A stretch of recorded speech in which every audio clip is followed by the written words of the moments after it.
అతిపెద్ద షాపింగ్ ప్రపంచం సిఎంఆర్ మన నిజామాబాద్ లో రాంపోతినేని గారిచే సెప్టెంబర్ 27న గొప్ప ప్రారంభం. Hi hello welcome to Suman TV. నేను మీ రోషన్. సో నిన్న తిరుపతిలో మాజీ ఎమ్మెల్యే భూమన కరుణాకర్ రెడ్డి తిరుపతి లడ్డులో ఎటువంటి కల్తీ జరగలేదు, న్యాయంగానే లడ్డు ఎంత క్వాలిటీ ఇవ్వాలో అంత ఇచ్చాము, దీన్ని రాజకీయం చేస్తున్నారు అని చెప్పేసి ఆయన కోనేరు దగ్గర స్నానం చేసి ఫ్యామిలీతో సహా ప్రమాణం చేయటం జరిగిందనమాట. అసలు ప్రస్తుత ఎమ్మెల్యే ఆర్నే శ్రీనివాసులు మనతో లైన్లో ఉన్నారు. ఆయన దీని మీద ఏం మాట్లాడతారో ఆయన మాటలో తెలుసుకుందాం. సో ఆర్నే శ్రీనివాసులు గారు నమస్కారం అండి. నమస్కారం అండి. సో ఫస్ట్ ఒక్కసారి వినండి. దేవదేవ, నీ అన్న ప్రసాదాలలో అత్యంత పవిత్రమైనటువంటి లడ్డూలో కలంకితమైనదని కలుషిత రాజకీయ మనస్కులు అత్యంత దారుణంగా ప్రవర్తిస్తున్నారు. నేను కానీ తప్పు చేసి ఉంటే నేను నా కుటుంబము సర్వనాశనమైపోవాలని నేటిలో నేను ఏ రకమైన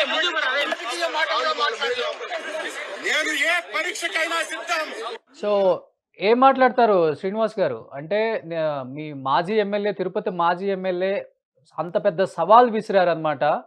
కుటుంబంతో సహా మేము సర్వనాశనం అయిపోతామన్న ఒక పెద్ద సవాల్ అనేది చెప్పాలంటే చాలా పెద్ద విషయం అని చెప్పుకోవచ్చు. దీన్ని ఏ విధంగా తీసుకుంటారు? ప్రస్తుతం మీరు తిరుపతి ఎమ్మెల్యేగా ఉన్నారు కాబట్టి మీరేం సవాల్ విసురుతారు ఆయనకి? ఒకటి చెప్తున్నా, తిరుపతి తిరుమల ఒక పుణ్యక్షేత్రం, ఒక ఆధ్యాత్మిక నగరం. ఇటువంటి నగరంలో ఇటువంటి లడ్డు అన్నప్రసాదాలు సున్నితమైన విషయాన్ని గత ప్రభుత్వంలో ఎన్నో అరాచకాలు, దుర్మార్గాలు గత ప్రభుత్వంలో మీరు కూడా ఎమ్మెల్యే శ్రీను గారు గుర్తుంది. మేము బాధపడుతున్నాం. 5 ఏళ్ల ప్రభుత్వంలో బాధపడాం, చాలా బాధపడాం. అది చెప్పాలనుకుంటే రోజులు పడతాయి. ఎమ్మెల్యేగా ఉన్నామే కానీ అవమానాలు భరించాం. గుర్తుపెట్టుకోండి. మాకైతే తెలుసు, ఒక్క రోజు కూడా ఫీజుగా లేము, ఒక్క పని కూడా మేము చేసుకోలేకుండా పోయినాం. గత ప్రభుత్వంలో ఎమ్మెల్యేగా ఉండేదాన్ని కూడా బాధపడుతున్నాం. ఈ రోజు ఆయన తిరుపతి తిరుమల పుణ్యక్షేత్రంలో తిరుమలకు వెళ్ళి ఒక టిటిడి చైర్మన్గా కొనసాగి ఆ పుణ్యక్షేత్రంలో దేవుడి ప్రసాదాలు అంటే నైవేద్యానికి సమర్పించే లడ్డులు, అన్నప్రసాదాలు ఇటువంటివి ఎంతో పుణ్యం చేశారు కాబట్టి అవి నైవేద్యానికి సమర్పిస్తున్నారు. అటువంటి అన్నప్రసాదాలలో ఆవు కొవ్వు, పంది కొవ్వు, చేపల నూనె, వెజిటబుల్స్లో ఉన్న కొన్ని పదార్థాలు, అదేవిధంగా బట్టరు, ఇవన్నీ కలిపి సాంకేతిక విధానంగా నెయ్యి తయారు చేసి ఆర్డర్స్ ఇవ్వడం జరిగింది. అటువంటి డిస్టిలరీలో రివర్స్ టెండరింగ్ అని పేరుతో 319 రూపాయల 80 పైసలకే 1 లీటరు నెయ్యిని ఆర్డర్ ఇచ్చారనుకుంటే ఈ కరుణాకర్ రెడ్డి ఏం ఆలోచన ఉన్నాడు? అసలు ఆయన ఈ రోజు ప్రమాణం చేస్తాను కుటుంబ సమేతంగానే అంటున్నాడు. నేను ఒకటే చెప్తున్నా, నువ్వు తిరుపతిలో అన్యమతస్థుడివి, నీకు అర్హత లేదు, నువ్వు ఏమైనా చేయగలుగుతావు, కుటుంబంతో ఏమైనా చేయగలుగుతావు, నిన్ను నమ్మే పరిస్థితులు లేదు. కేవలం నువ్వు జగన్మోహన్ రెడ్డికి బినామీ. జగన్ తప్పులు చేసినా కప్పిపుచ్చుకోవడానికి కోసమే నువ్వు ఒక అధికార ప్రతినిధిగా అసెంబ్లీలో కానీ బయట మీటింగ్లలో కానీ సిద్ధాంతాలు దెయ్యాలు వేదాలు వల్లించినట్టు తప్పు. ఇది ఎవరు నమ్మే పరిస్థితిలో లేరు. ఇది ప్రపంచవ్యాప్తంగా భక్తుల మనోభావాలు దెబ్బతిన్నాయి. దీనికి క్షమాపణ చెప్పేది కాదు, దేవుడు కాదు చెప్తాడు, భగవంతుడే నీకు క్షమాపణలు కొద్ది రోజుల్లోనే మీకు తగిన ఇది కూడా మీకు చేస్తాడు అనేసి కూడా, శాంతి కూడా జరుగుతుంది కూడా అనేసి కూడా మీకు తెలియజేస్తున్నా. అంతేకాదు శ్రీనివాసులు గారు, అంటే మీరు గత ప్రభుత్వంలో వైఎస్ఆర్సీపీలో ఒక ఎమ్మెల్యేగా చేశారు, చిత్తూరు నుంచి ప్రాతినిధ్యం వహించారు, మీకంటూ ఒక మంచి పేరుంది. ముఖ్యంగా చెప్పాలంటే చిత్తూరు జిల్లా నాయకులందరూ కూడా తిరుపతి తిరుమల దేవస్థానం అంటే ఎలలేని ఒక గౌరవం, ఒక భక్తి. అలాంటిది మీరు ఇన్ని సంవత్సరాలుగా అక్కడ ఉంటున్నారు, తిరుపతి లడ్డులో కల్తీ జరుగుతుంది, ఇలాంటివి కలుపుతున్నారు అని తెలిసినప్పుడు భూమన కరుణాకర్ రెడ్డి తిరుపతి ఎమ్మెల్యేగా ఉన్నారు, తర్వాత టీటీడీ చైర్మన్గా కూడా ఉన్నారు. మీరు ఎప్పుడు ప్రశ్నించలేదా? ఇది చాలా తప్పు, కొన్ని కోట్ల మంది భక్తుల మనోభావాలను దెబ్బతీస్తున్నాం, మనం ఇలా చెయ్యకూడదు అని మీరు చెప్పడం జరిగిందా? చెప్తే వినలేదంటారా అసలకి? మేము కరుణాకర్ రెడ్డి గాని, జగన్మోహన్ రెడ్డి గారు గాని మా మాటలు వినే పరిస్థితులలో లేరు. మేము మాట్లాడితే అది వినే పరిస్థితులలో లేదు మా చెప్పారా అసలకి? మాటలు. చెప్పారా? చెప్పే ప్రయత్నం చేశారా? ఎందుకు చెప్పలేదు? టీటీడీ ఈవోకి చెప్పాము, వైవి సుబ్బారెడ్డి గారికి చెప్పాము, కరుణాకర్ రెడ్డి గారికి చెప్పాము. లడ్డూలు బాగలేదు, లడ్డు తీసుకుంటే తినేదానికి ఇష్టమే లేదు, తుంచితే షుగర్ గా ఉంది, అసలు నోరంతా ఒక స్మెల్ వస్తుంది, ఈ లడ్డూలో ఎందుకు ఈ విధంగా తయారవుతా ఉంది. కానీ ఎన్నోసార్లు కూడా బాగలేదు అనేసి కూడా చెప్పడం కూడా జరిగింది. సో, మిమ్మల్ని లెక్క చేయలేదంటారు అసలకి. గత ప్రభుత్వంలో జగన్ గాని, కరుణాకర్ రెడ్డి గాని చెప్పినా గాని. వాళ్ళు అసలు దాని గురించి ఆలోచించే వాళ్ళు ఎవరు? చెప్పేవాళ్ళు, చెప్పే ధైర్యము దమ్ములు. మేము చెప్తే మా పైన కంప్లైంట్లు, మళ్ళీ మేము ఉండేవి కూడా లేకుండా చేసే బాధ్యత అప్పుడు ఉంది. భయభ్రాంతులుగా ఉన్నాం కదా మేమంతా. మాకు స్వేచ్ఛ ఎక్కడుండింది? ఎమ్మెల్యేగా ఒక అధికారిని, ఒక ఎస్ఐని మార్చుకున్నామా? ఒక ఏదైనా కానీ ఒక పని చేసుకున్నామా? మేము చెప్పింది విన్నారా? మాకేమైనా ఇంటర్వ్యూలు ఇచ్చారా? గత 4 సంవత్సరాలుగా ప్రజా ఉపయోగకరమైన పనులు ఎన్నో తీసుకెళ్ళాము. పని కూడా చేయలేదు ముఖ్యమంత్రి. బాధలు పడాం, అవమానాలు పడాం.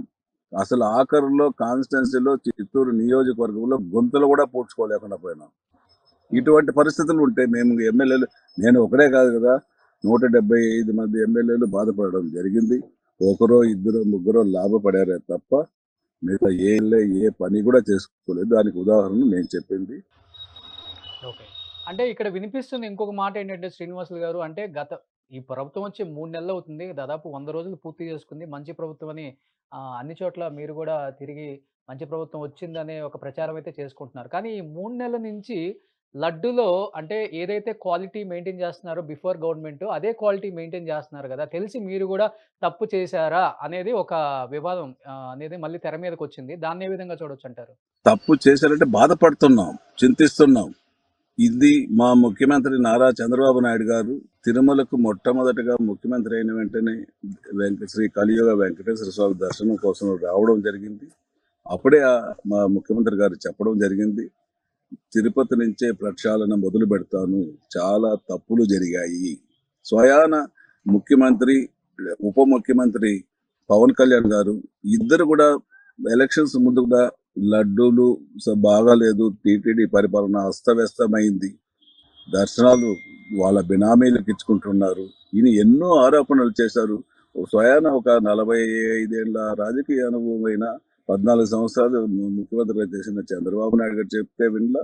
ఒక అపోజిషన్ లీడర్ 10 సంవత్సరాలుగా రాజకీయాన్ని ప్రజల మధ్యలో తిరుగుతూ ఉన్న పవన్ కళ్యాణ్ గారు, డిప్యూటీ సీఎం పవన్ కళ్యాణ్ గారు చెప్తే కూడా వినకుండా వాళ్ళు ఇష్టాసారాజ్యంగా చేశారు తప్ప ఎవరు మాట వింటారు? వాళ్ళు ఎవరు దర్శనాల వాళ్ళని వరకు ప్రశ్నిస్తే ఒప్పుకోవచ్చండి. దాన్ని ఎందుకంటే గత ప్రభుత్వంలో దర్శనాలంటే బతిమిలాడుకోవాలి, కాళ్ళు పట్టుకునే స్థాయికి కూడా తీసుకొచ్చారు చాలా మందిని.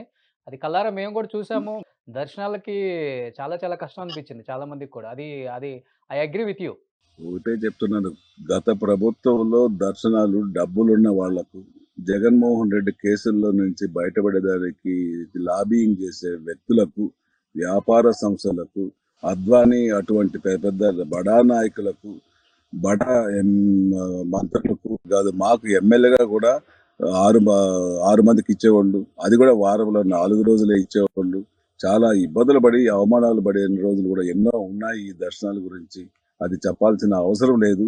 ఆ రోజు సామాన్య భక్తులకు దర్శనం జరగాలంటే 24 గంటల నుంచి 48 గంటల వరకు క్యూ లైన్లలో వేచి ఉండాల్సిన పరిస్థితి ఉంది. ఈ రోజు మంచి ప్రభుత్వం, మన ప్రభుత్వం, ఎన్డీఏ కూటమి ప్రభుత్వం వచ్చిన తర్వాత సామాన్య భక్తులకు 8 గంటల్లో, 6 గంటల్లో, 16 గంటల్లోనే దర్శనాలు అవుతా ఉన్నాయి. ఈ రోజు పైరవీలకు, బడా నాయకులకు ఎటువంటి ఆస్కారం ఇవ్వకుండా తిరుమల తిరుపతి పుణ్యక్షేత్రంలో అడిషనల్ ఈఓ గారు, అందరూ కలిసి మొత్తం ప్రక్షాళన చేస్తున్నారు. భక్తులు కూడా ఈ రోజు నిజమైన దర్శన భాగ్యం కల్పిస్తున్నారు అనేసి కూడా ఈ సందర్భంగా జరుగుతోంది. అందులో ముఖ్యంగానే ఇది మంచి కార్యక్రమం. ఈ రోజు 3 నెలల్లోనే ఇది మంచి ప్రభుత్వం అని ప్రజల్లోకి వెళ్తా ఉంటే చాలా సంతోషిస్తున్నారు. పేదలను కొట్టిన అన్న క్యాంటీన్లు మూసేశారు ప్రభుత్వంలో. అవి అన్నిటిని కూడా తెరిపించి ఈ రోజు కడుపు నిండా 3 పూట్ల ఉదయం 5 రూపాయలకే, మధ్యాహ్నం భోజనం 5 రూపాయలకు, రాత్రి భోజనం 5 రూపాయలకు పేదవారందరికీ రాష్ట్ర వ్యాప్తంగా మరలా అన్నా క్యాంటీన్లు ఓపెన్ చేసి కడుపు నిండా అన్నం పెట్టే ప్రభుత్వం ఎన్డీఏ కూటమి ప్రభుత్వం. సో శ్రేణు గారు, గౌరవ లాస్ట్ అండ్ ముఖ్యమంత్రి ఫైనల్ గా గారు చెప్పండి, తెర మీదకి ఇంకొక వివాదం వస్తుంది. గత 2 రోజుల నుంచి చూస్తూనే ఉన్నాము.